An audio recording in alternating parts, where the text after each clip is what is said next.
दुष्टा पूर्वजा त्रिपुराम्बिका दशमुद्रायी ज्ञानमुद्रा ज्ञानगम्या ज्ञानज्ञेयस्वरूपिणी योनिमुद्रा विगण्डेशी त्रिगुणाम्भातिगो नघा अनघाकृतदारिद्र्या वाञ्छितार्थप्रदायिनी अभ्यासामितयज्ञाता षडद्वाङ्गीता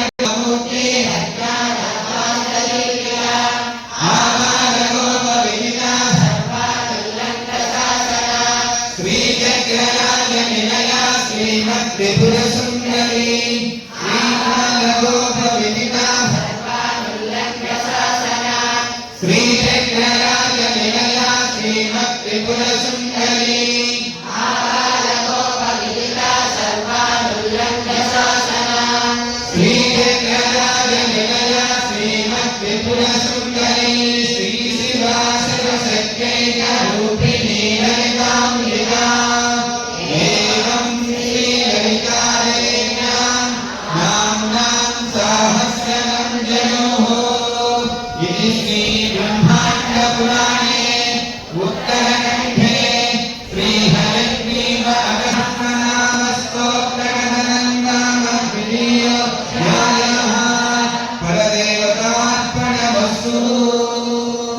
जय बोलो माता महारानी की अंदर చెప్పండి మామ ఇష్టకామ్యత ఫలఫలైశ్వర్య అభివృద్ధ్యర్థం మనోవాంఛ ఫలసిద్ధ్యర్థం అఖిలాండ కోటి బ్రహ్మాండ జనని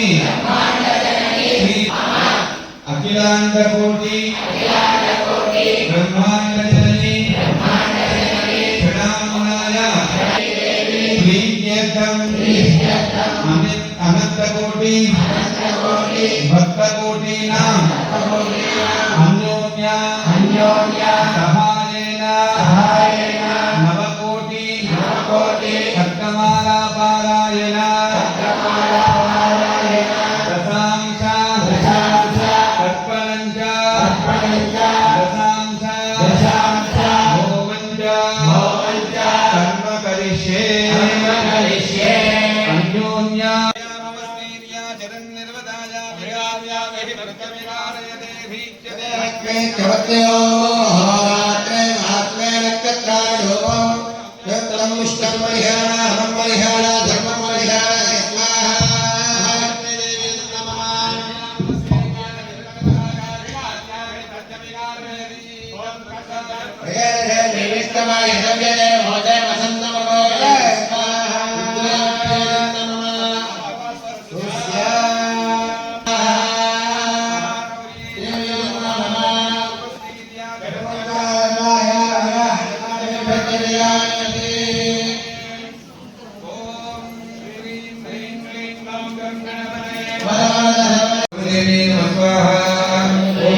బాలభాస్కర్ శర్మకు శక్తి ఉందని మీరు అనుకోవద్దు.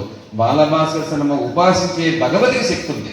మనం ఎవ్వరు పట్టుకున్నా ఆవిడ ఖచ్చితంగా రక్షిస్తుంది. అంతేత నేను బాలభాస్కర్ శర్మగా భావంతో ఉండే శర్మగా మిగిలిపోవాలి. నా కోరిక అది. భావితరాల్లో మనం చేసేటువంటి ప్రతిదీ అందరికీ చెందాలి, ఇది నాది అనే భావం నాలో ఇసుమంతి కూడా రాకుండా చేయమనే ముందు పాదానికి దర్శనం చేసుకుని రోజు కార్యక్రమాలు చేస్తాను. ఈ రోజున గడ్డమాల సమర్పణ అందరి ముందు చేస్తూ ఉంటే దుఃఖం వస్తుంది. ఎందుకంటే నేను ఏది అనుకుని చేయలేదు, అమ్మవారిని ఆనుకుని చేసిన పనులు.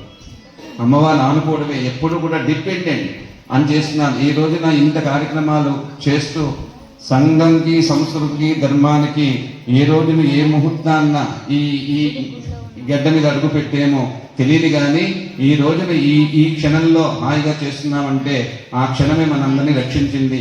ఇంతమంది నలుమూల నుంచి 4 కోట్ల మంది కాదు 4 లక్షల మంది వచ్చినా ఇవ్వని సంతృప్తి మీరు వచ్చిన 200 మంది నాకు ఇచ్చారు. ఎందుకంటే సంతృప్తిగా చేశారు. అందరూ రావాలని ఏర్పాటు చేశాం, కానీ కొందరే వచ్చారు. అంటే భాగ్యం ఎవరికి ఇచ్చింది? అందరినీ ఫిల్టర్ చేసి తట్టుకోలేడు అనుకుందేమో. తటిల్లత సమరుచి షట్చక్రోపరి సంస్థిత.